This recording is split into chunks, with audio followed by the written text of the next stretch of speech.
Aujourd'hui, je vous montre comment faire une demande de travaux dans Nactech. C'est simple, avec la nouvelle page d'accueil, vous avez la demande de travaux qui est dans les accès rapides ici. Vous l'avez aussi dans le planning, à travers le bouton plus, demande de travaux ici. Vous l'avez dans la vue tournée, toujours avec le petit bouton plus, demande de travaux ici. Et quatrième accès, vous pourrez y avoir accès quand vous ferez un noté correctif. Si vous vous signalez qu'il y a des travaux à faire, à la fin, on vous demandera est-ce que vous voulez initier une demande de travaux et je vous montrerai les champs qui seront pré-remplis. Donc là, c'est parti. Je lance une demande de travaux depuis le bouton plus. Hop, j'arrive sur la page demande de travaux. Donc à remplir ce champ-là, il libellé des travaux obligatoire. Vous mettez un libellé. Ensuite, je vais mettre remplacement pompe. Ensuite, vous choisissez l'emplacement. Ça, c'est pré-rempli quand vous venez d'un noté correctif. Ici, vous tapez, vous recherchez le site quand vous n'êtes pas d'un noté correctif. Voilà. Je choisis. Vous pouvez numéroter, donc ça, c'est pas obligatoire, mais c'est pré-rempli quand vous venez aussi d'un noté correctif. Ici, je mets que c'est détecté lors de travaux. Vous pouvez choisir le type de tâche. Là, je vais mettre P6. Là, vous allez choisir l'installation qui correspond au site choisi ici, à l'emplacement. On vous pose des questions de sécurité. Est-ce que le risque d'amiante est pris en compte? Oui. Est-ce que vous avez fait une identification préalable des risques techniques, PDP, etc. ou ARS? Moi, j'en ai fait. Vous choisissez la famille d'activités. CVC, c'est tout ce qui est chauffage, ventilation, climatisation. Les réseaux, tout réseau de chaleur, haute technicité, électricité et autres, si les travaux ne rentrent pas dans une de ces cases.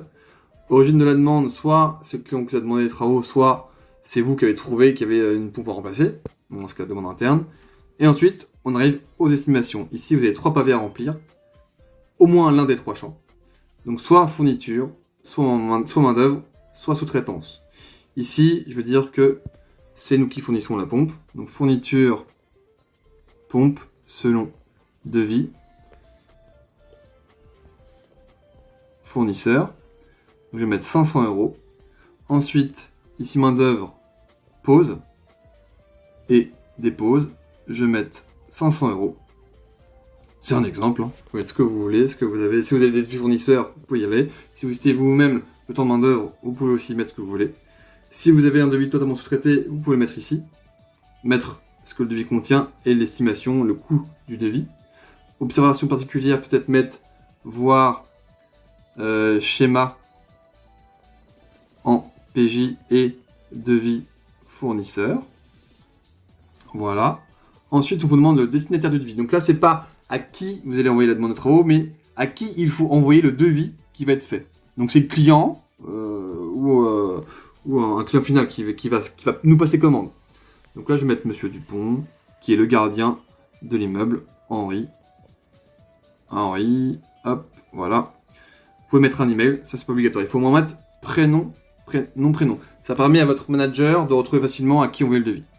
Ensuite, vous pouvez ajouter une photo ou un document, ou les deux. Et ensuite, enregistrer votre demande de travaux quand elle est terminée. Donc là, ça l'enregistre, ça l'envoie. Si tout va bien, vous avez ce message-là. Votre demande a bien été transmise à votre responsable sur Hercule. Et donc votre responsable, c'est bien votre N+1. Voilà, c'est tout. Si jamais vous avez un message d'erreur, n'hésitez pas à remonter vers nous. Il peut y avoir des fois où ça ne passe pas, mais normalement, ça fonctionne.